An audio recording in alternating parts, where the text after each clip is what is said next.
Hi, did you ever have to stand up for someone or for a cause? Now, if you haven't, we remind you that it's important to have something to stand up for, have a purpose, and go after it and accomplish it. This is Now Tell Us, and I'm your host, Anthony Moirore. But Now Tell Us, we have people come and give us stories, they come and inspire us, they come and teach us on a subject. It's always interesting. And when I say always, today's episode is one of those great episodes. We're gonna have a guest who is known as Lynne Podrat. She is coming here to tell us about standing up for the underdog. If you're ready to meet her, come and join me as I go to meet her and welcome her to the show. Here we go. Let's go.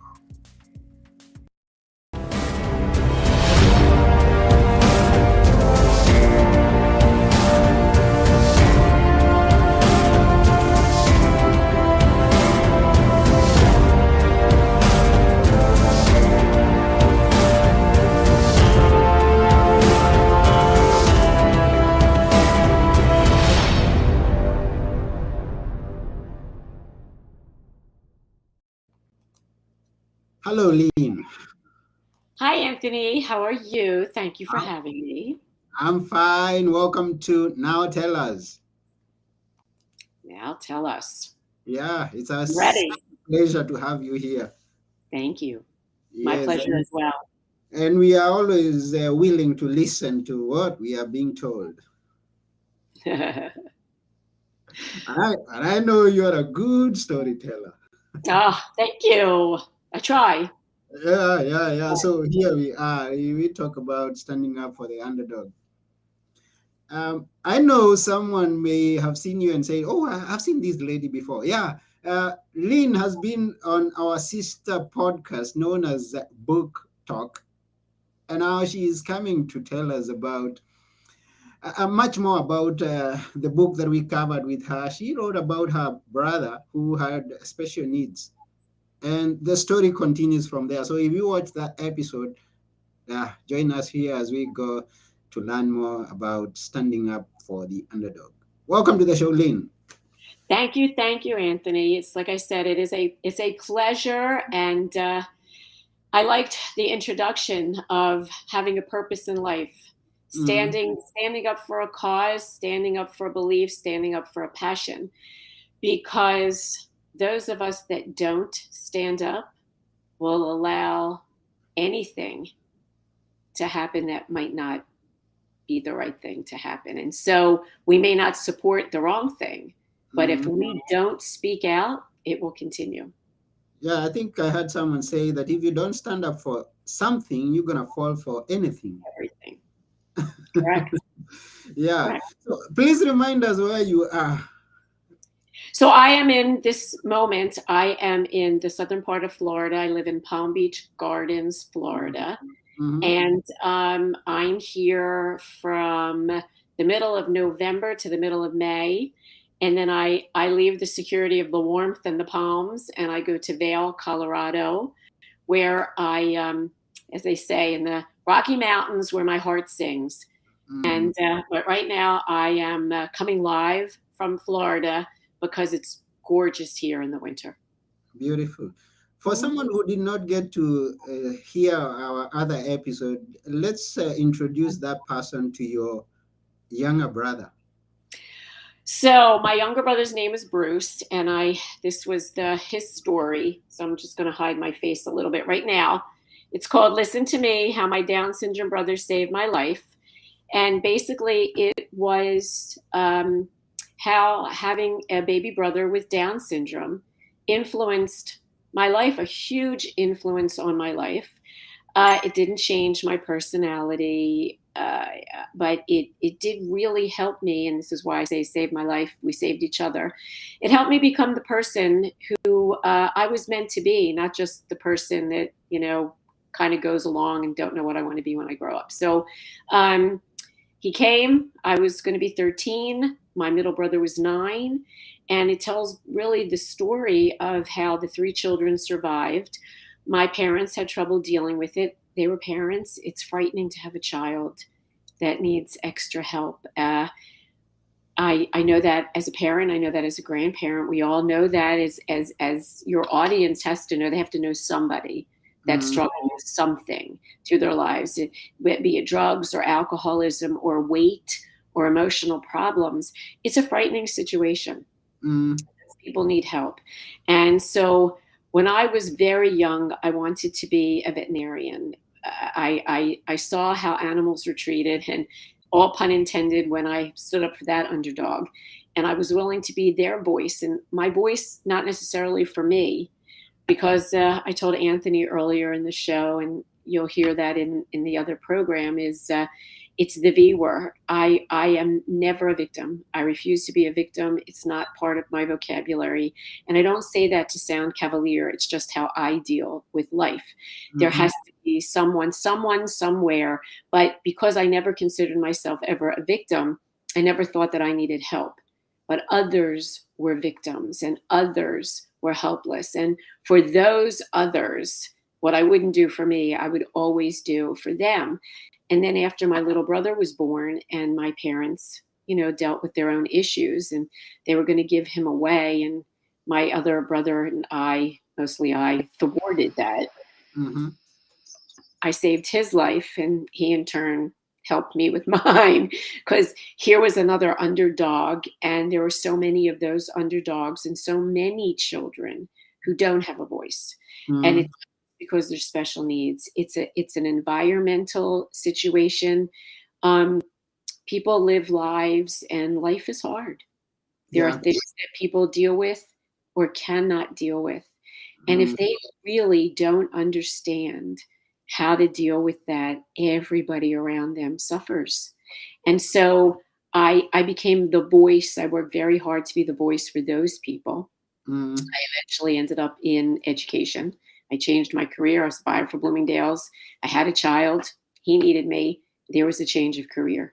And so I spent 30 odd years in education and became an administrator, and worked very hard for children to have a voice and for teachers to have a voice, because they need each other. We need families with a voice for families, mm, voice for children, voice for those that need to help them. And so that's my thought of the stand up for that underdog, the person who cannot stand up for themselves. I'm happy, really happy, to be that voice and find a way to not help them where they're helpless, because that's another word I don't use, but to mm, help them help themselves, to help teach them what it is they can do to get themselves out of a situation, and happy to be that support. And so in order to help my family, the rest of my family, understand my brother's life and his influence, is why I wrote the memoir. It was not cathartic for me. I didn't write it because I needed to journal. It mm, didn't make me feel better. It was just, when he was diagnosed with pancreatic cancer and then passed away 4 months later, I knew it was a story that needed to be told, because there are other people out there, again, like I said in the beginning, dealing with those that cannot help themselves. And if my story could give them inspiration, and it was could have been a sad story, but we didn't allow it to be a sad story. There's a lot of dialogue and a lot of humor. My brother was a funny man. um, and so we tried to deal with life in the way that would be positive. He was a big positive influence in many, many people's lives, no matter what. To meet my brother was to love him.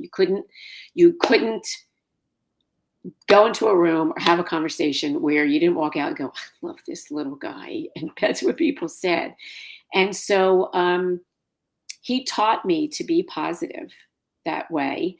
mm, He never realized what his life was. He just woke up the morning, he either didn't feel good or he was in pain. And then, the next day would come. And that's a great attitude and a great outlook. And that's a mm, decision. We have to decide on that attitude. We're going to wake up in the morning and we're going to decide that this is a good day that may have problems, but mm, it's not going to be a problematic day.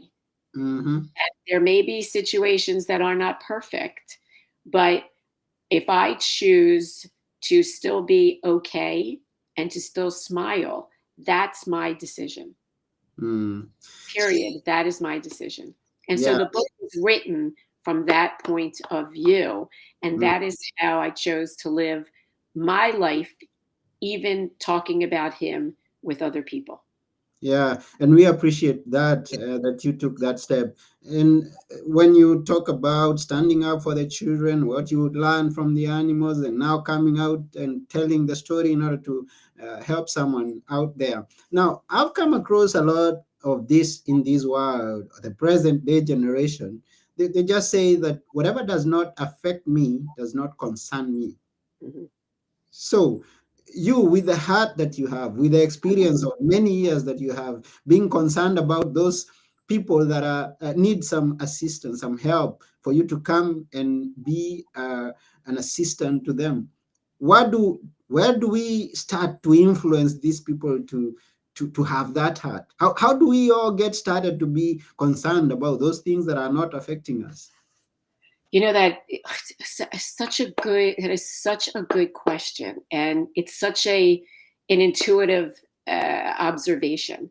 Mm, So, that is a huge part of our listen, the shots of COVID, the being willing to wear a mask. mm, Forget the shot. If you didn't want to take the shot and you wore a mask, or you isolated and you were careful, you were considerate. But think about the the population that, had we told the world, if you wear a mask, you protect you, we probably would have had 90% compliance, because it was all about them. But mm, we went and told them that if you wear a mask, it would protect everybody else. And that's the attitude of, I'm not being in. I refuse. I refuse to be mm, inconvenienced. I truly believe that my son and daughter-in-laws and my children's generation don't think that way. mm, So there's the positive. It's a great positive.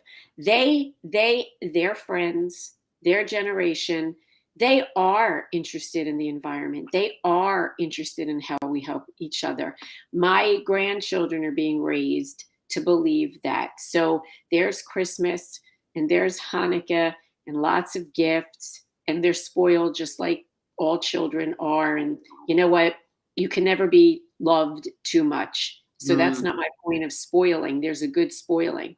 But mm, for the 2 days, and Hanukkah is 8 days, for any of your audience that doesn't know that, Christmas is the 12 days if you celebrate it that way. But my grandchildren being raised that 2 of those days, it's all about giving back. mm, It's all about either cash or gifts or stories or volunteering, but it's all about giving back. So I take hope in watching that generation. So, mm, what do we do with the generation that's somewhere in between? All we can do is educate. Education is a big, big thing. If mm, people do not appreciate why we ask this of them, it won't get done. mhm, But I believe that if they appreciate the why, people don't want to just be told what to do. It's my mm, constitutional right. You can't tell me what to do. Okay. So I'm not going to tell you what to do, but I'm going to ask you. mhm, I'm going to explain a situation, and I'm going to ask you how we make it better. And I think that if we ask more people to get involved that way, mhm, that can be the change, as opposed to, you join an organization and I want you to volunteer for 10 things. Well, it's a little daunting. But you mm, join an organization and somebody calls you and says, could you call 3 people and ask if they can come? Or could you come 15 minutes earlier and help put out the flower arrangements? mm, Everybody's willing to do that. They don't want to be inconvenienced, but they're all happy to be asked to be included. And I think mm, that's where we have lost it. We don't ask. We're so busy, and I text as much as anybody else. And I'm on Instagram and I'm on Facebook and I'm on all of it. I am. So Mm-hmm. I don't stand in judgment when I say this. This is not judgment. I think we've lost the touch of the ask. Mm-hmm. We've lost making the phone call. You could text someone and that's fine. Listen, it's still communicating. But everybody doesn't know. Everybody might want to help, but nobody knows how to do the offer first. Mm-hmm. I think that people won't offer, but if you ask them, I would have to say half of those people that didn't know what to do wouldn't say no. They'd be flattered that you thought enough of them to ask. And I think that that's what we've lost. We're so busy throwing out information as opposed to giving them a reason. Mm-hmm. Like if you don't stand up for a cause, they may not know how to stand up for that cause. So if I don't tell you what standing up could look like, Mm-hmm. then you don't know how to do it. So it's not fair for me to expect you to do something if I don't tell you or explain it or demonstrate it or model it, what it should look like for you to be able to accomplish it. So that's the education part, where just like, that underdog. So we have children in a classroom and we expect them to write a paragraph. So again, I hate this. Any education that's listening to this, I'm dead set against what I did my summer vacation. I hated that. I hated writing, and I'm an author, so that was it. But if I tell you to write this is the topic, you have to write a paragraph, but I don't show you what a good paragraph looks like and sounds like, how could I possibly expect you to live up to that expectation? If you don't know what it is, how do you do it? So, and that's your problem. So teachers say, my children don't know or my children don't do. Well, yeah. But if you do it together and they see how much fun it was for all of them to do it together, that's when they're going to try to do it by themselves. Now, and they don't feel isolated, right? Now, maybe this is not maybe the best comparison that we should make, but you can give us a clearer picture of it because you've worked with animals before, and then you come and then you come to deal with the human beings. Are there some traits you observed when I mean, with the experiences that you have had, some things that we could borrow from that area and you see they are missing with the human touch? And now that you say we miss the asking part, maybe anything, just share with us any comparison, any lessons that we may draw from that experience. I have to tell you, teaching humans and teaching animals is not so different. Really not so different. The biggest difference, of course, is animals don't reason. Mm-hmm. Okay, so they're driven by food. They're driven by positive reinforcement. Okay. Who isn't? Okay, who really doesn't want to hear, wow, what a great job. So this is really, really good. Can I make a suggestion to make it great? Who doesn't want to be great? Anybody not want to be great? So most animals, all animals. Now there are animals that, I say this when I worked at one of the wildlife centers here in Florida, and we had a problem with a pelican. It was a teenage pelican. He kept biting everybody when we wanted to clean his cage. So I got the fish that you would feed them, and I put a fish. I opened the cage. And, he's snapping that jaw. And I put a fish down outside and he came to get the fish. So he had to walk out of the cage. He wasn't going to fly away. That was part of the problem. His wing was broken. So I just gave him fish and he followed me out. Well, if you don't think he put together, I go with her, I get fish. That's the only reasoning that they know. There's no, well, what's in it for me? Gee, if I don't follow today, should I feel like humans do that, but animals don't. So an animal learns by positive reinforcement, and then they associate different things that humans know the difference of. So if a human hears thunder and then they fall down, humans know that thunder didn't make them fall down. Dogs don't get that. They'll associate the two things that you have to help them with. But again, you teach children, you teach people. So how do people learn new things? You give them a piece of it, they accomplish it, you tell them that they did it correctly, they're Mm. willing to take on the next thing. It's not so different. It really is not so different. And those dogs or animals that deal with anxiety, just like people deal with anxiety, you know, people lash out because they get defensive. They don't understand. People don't lash out because they woke up in the morning and said, gee, who can I yell at? That's not it. They do that. It's primal for self-preservation.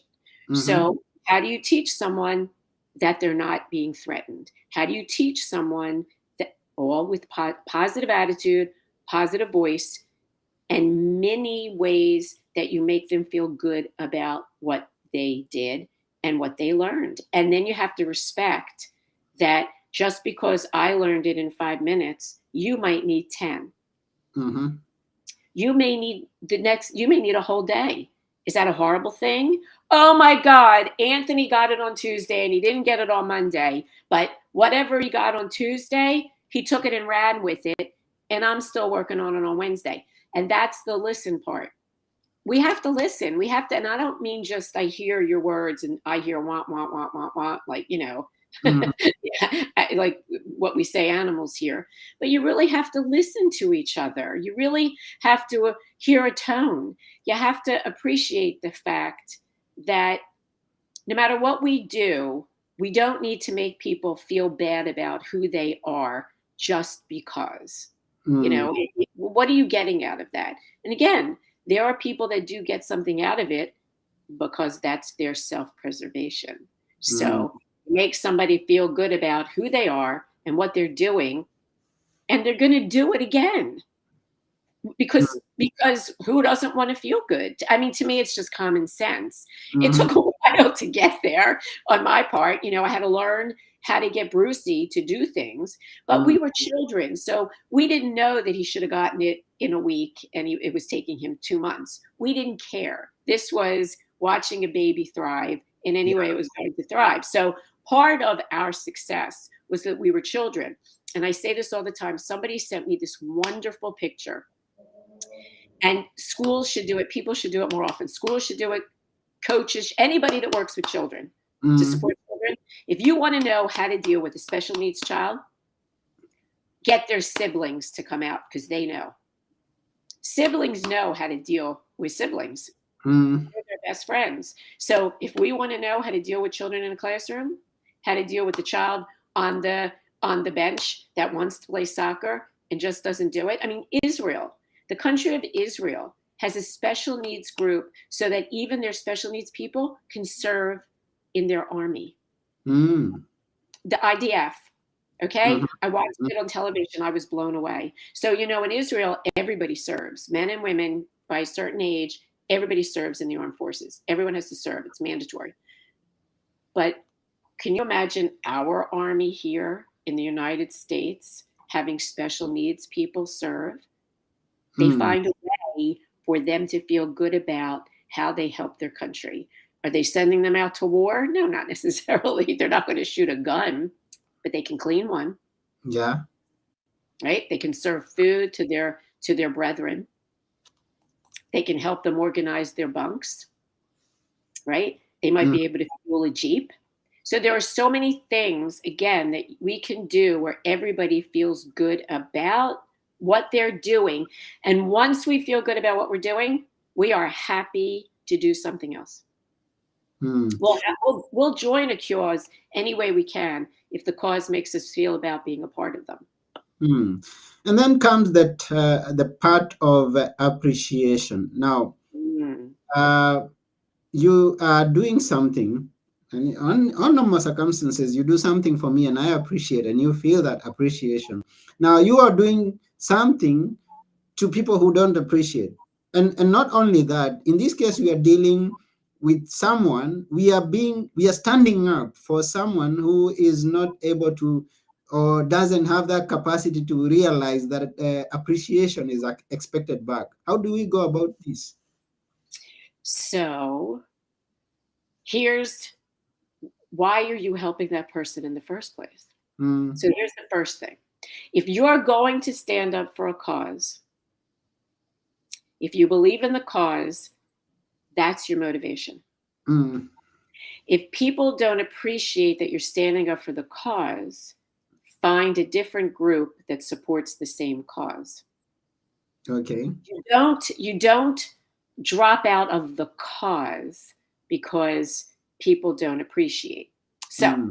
you join an organization, you volunteer, nobody seems to appreciate you. You don't want to belong to that part of the organization anymore. Does Mm-hmm. that mean you never join another organization? No. Of course. Does that mean that if this organization, let's say Habitat for Humanity, Mm-hmm. I like building, I'm going to join this chapter of Habitat for Humanity in this area. And the people that I seem to be working with are just not nice. Yeah. Do I decide that these people that need a new home don't get one? So because they weren't nice to, I'm an adult. So I may not work for that branch of Habitat for Humanity. Does that mean I don't work for Habitat for Humanity anymore? You continue to work. There you go. So I Mm. continue to work. I find another group. If I'm going to support a person Mm. and that person doesn't know how to show appreciation, why am I supporting that person in the first place? And if I can't support them, and I'm done, and there are people that are abusive that we help, we know that. So, how much abuse should we take before it's not healthy for us? You're absolutely right. Great question. Then I find somebody else that can help this person. Mm. Okay. Somebody else might be able to deal with this personality better. And I Mm-hmm. find someone else to help. Yeah. But I don't abandon. So I can walk away from a situation that's no longer healthy for me. Listen, I will help any cause. And if that's not making me mentally okay, I owe it to myself to be healthy. Because if I'm not Mm-hmm. mentally healthy, I can't help anybody. Yeah. I no longer can support a cause. So I'm not saying that, me supporting the underdog makes me become an underdog. Mm-hmm. Then I find something else. I don't abandon the cause because I'm not getting out of it what I thought I should. First of all, Mm-hmm. I don't join anything because I think I'm going to get something out of it. I go in eyeballs first of what, it's not a what's in it for me, but I have to feel good about it myself. I'm not going up for sainthood. I'm Mm-hmm. just, no matter what your audience thinks, I'm just not that nice. I'm not going up for sainthood. But I don't abandon the cause. That doesn't accomplish anything. Mm-hmm. And then it negates my voice. So if I think my voice is important and I want you to hear me, I find another way to be heard. Mm. So again, there are different ways that we can stand up for people and causes. We don't have to sit on a board. We don't have to make speeches. Everybody's not like that. Everybody can't be a leader. If everybody was a leader, there would be nobody to lead. Mm-hmm. So that's okay. You Mm-hmm. do what you want to do. And because if everybody did this much, we have a this much now. And then if everybody does this much, you can't see my hands, we have a this much. Yeah. So the more voices there are, the more successful we are together. And Mm-hmm. we all don't have to do everything. We all don't have to be heard the same way. I join an organization and I'm happy to sit at a table and check people in because I don't want to present. I'm shy and I'm an introvert and I don't want to present. But I Mm-hmm. certainly can sit at a table and have people check in. And that's how I meet those people. And that's how they get to meet me. And I don't have to be uncomfortable. Mm-hmm. But I just helped out, and the people that are comfortable presenting, the people that are comfortable serving, the people that are comfortable in technology and running this program can now do that because I took on something else for them. Mm. So it doesn't have to be big, just has to be something. Mm. Are you still actively looking for opportunities where you can be of help to stand up for another? There's a great organization in Florida, and it's all over the United States. It's called Take Stock in Children, and we mentor disadvantaged youth, be it financially or for whatever, from middle school through high school, through graduation of high school, and they get scholarship for college. We help them through that. So I do that. My mentee is a senior. I just met with her this morning. There's also the Literacy Coalition in Florida, all over Florida, Palm Beach County, which I live. And part of them, they do adults and children, and I tutor. Listen, I was in the classroom. Kids are my passion. So I tutor 2 days a week. And then even though I'm in Colorado, I do it virtually all summer. So there are, and now I just joined, there's Florida Atlantic University has a branch where they have educational programs for seniors and they need volunteers. So I just volunteered for my first one. And not only did I get to volunteer and help people check themselves in and get them seated, put walkers somewhere else, whatever they need. I got to listen to a phenomenal lecture on Gershwin. I got to hear Gershwin music. It was a win-win situation. So there are many ways, especially for retired people. There are high schools do a wonderful job having their students have to get extracurricular activity by volunteering because colleges demand that. But adults don't necessarily have that. They're working full time, they're raising their children. Oh my God, I'm so busy. What do I do? But there are so many organizations. And then once I retired, it was all about giving back and bringing people over to the dark side with me to give back. So I have brought people in to take stock with me. I've gotten other people to do tutoring that aren't teachers. They just loved listening to me talk about the little kids, and they wanted that. They wanted to be in that classroom, helping kindergartners, first, second, and third graders read, learning to read, supporting reading, telling stories. They like children. They don't have any of their own.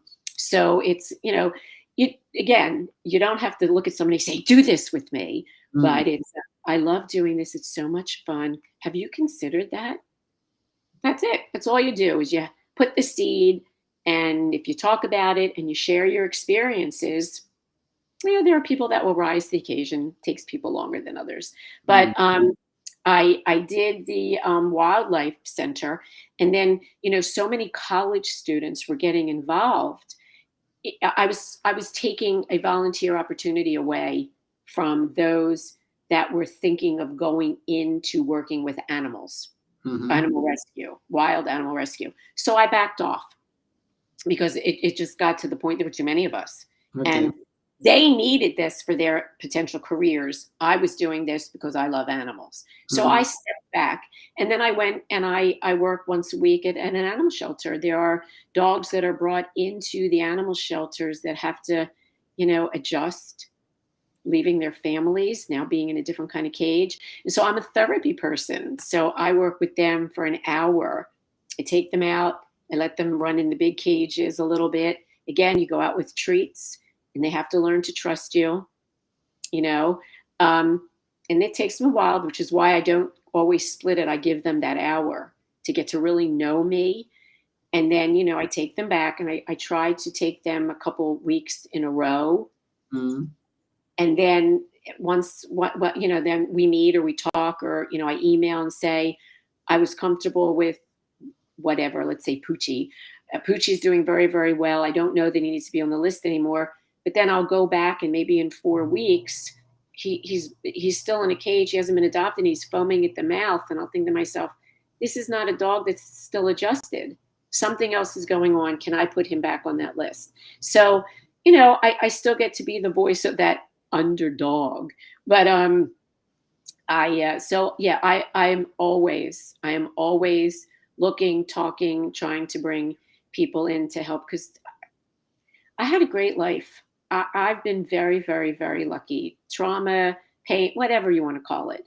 But I'm here. I have flourished. I am lucky. I am healthy.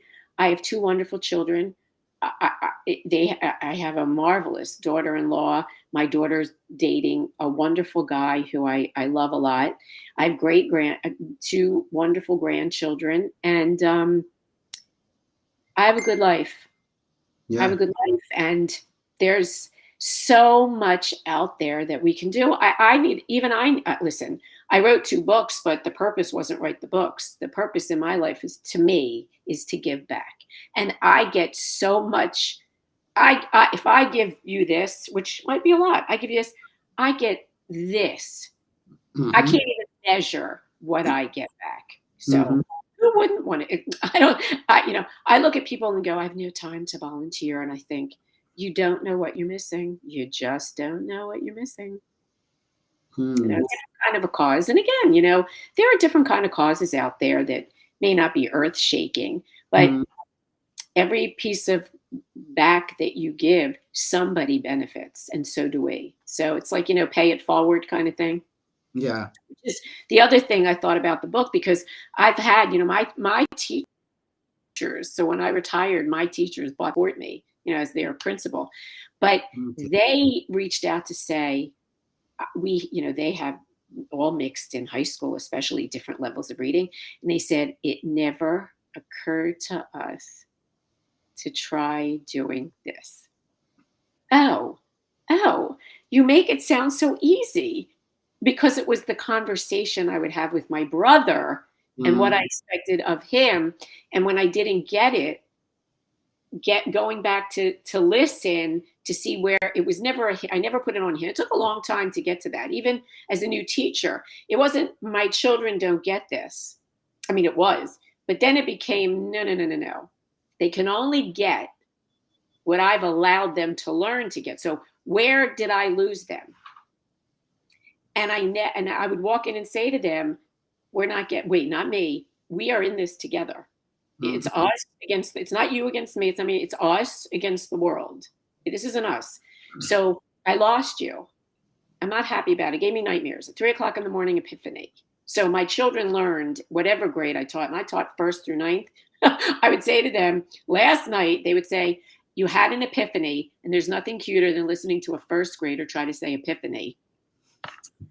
You had an epiphany. I said, I did. It was at 3:00. We know. But I would say to them, we didn't get it. And I need to start from scratch, because I'm not okay with this. I'm not okay that you can't give me back what I think you should know. And that changes an entire mental attitude of those that learn. Mm. If I say we're in it together and I say it's not you, it has to be something from me too. That's it. That's a buy-in. That is a total, for anybody, Mm. if it's an us. And I mean, in all honesty, as adults, where do we go where it's just an us? We never just work. I mean, there are people that are isolated, and that's Yeah. unfortunate to really help them. But most of us either do something in a pair or Mm. do something in a group. You belong to an organization, you're in a group. You're in Yeah. an office, you're in a group. You're working on a project, you're in a group. Only education expects children to do things independently. Mm. For whatever reason, we're moving more towards group things. But Mm. even, lawyers, they go into a study group. Yeah. Doctors, they have study groups, you Mm-hmm. know. So that's the other change in mentality. If people believe that they're not going to have to do anything alone, Mm. even if they're loners. Yeah. Wow. Thank you very much, Lynn. It's been such a great episode here as you Thank you. remind It us has been to good. stand up for some things, to stand up for the underdog. Thank you very much. Thank you, Anthony, and thank you to your audience. Mm. And I know there could be someone out there who's willing to follow up with you, connect with you, just maybe for a chat, or maybe look at some standing up opportunities. I don't know. Oh, I How do love you? that. I would love that. I respond. Anybody who reaches out to me, I respond to. I have no qualms. If people want to know more about me, I have no, or anything that I talk about. Mm. They can find me. Can I tell them where to find me? Yeah, sure. Go ahead. You can find me on Facebook. Anthony has the link. You can find me on Instagram. I'm on LinkedIn. I really do respond to anything. Lynne Podrat, there's my name down on the screen. So I also will help you brainstorm research of how to find stuff. If I don't have the answer, I'm a bulldog. I will help you find the answer. You Mm, know, that I'm happy to do. I'm never too busy to help if somebody asks, ever. wow. Lynn is never too busy to help someone who asks. Mm-mm. Question is, are you asking? That's the question. Are you asking? Are you asking? So this is about it for today's show at Now Tell Us. But before you go, we'd like you to leave us with a few words that we should always remember. Which are they, Lynn? Oh, I liked what you just said. You have to ask. So my one is life is all about the journey. Enjoy the journey, no matter what. Make a decision to enjoy the journey. There's Mhm. always tomorrow, and you should always listen. Always listen. Hearing is very different than listening. Mm. Hearing is different Mhm. than listening. That's right. Wow. Thank you very much. We appreciate those words, and Yeah. we thank you for taking your time to be here with us. And that's it for today. We thank you, all you viewers or the listeners. If you get to hear this or watch this after we are through, we appreciate your time. Also, remember to share it with other people. Subscribe to our channel, Facebook, follow us, whatever, so that you stay tuned. You keep the notifications on for future episodes. Can I just say one thing? Sure. Those of you that are listening, really share this. Anthony is doing his own service for standing up for people, having inviting people to come on. It's not easy running a podcast and knowing what to ask and having your guest feel comfortable enough to want to share. So listen to Anthony. Tell your friends to listen to Anthony. Wow. Okay. Thank you for that, Lynn. I My appreciate. pleasure. Yeah, so this has been your host, Anthony Moirore, and together with our guest, Lynn Podrat, we are saying bye for now. Bye bye. Bye.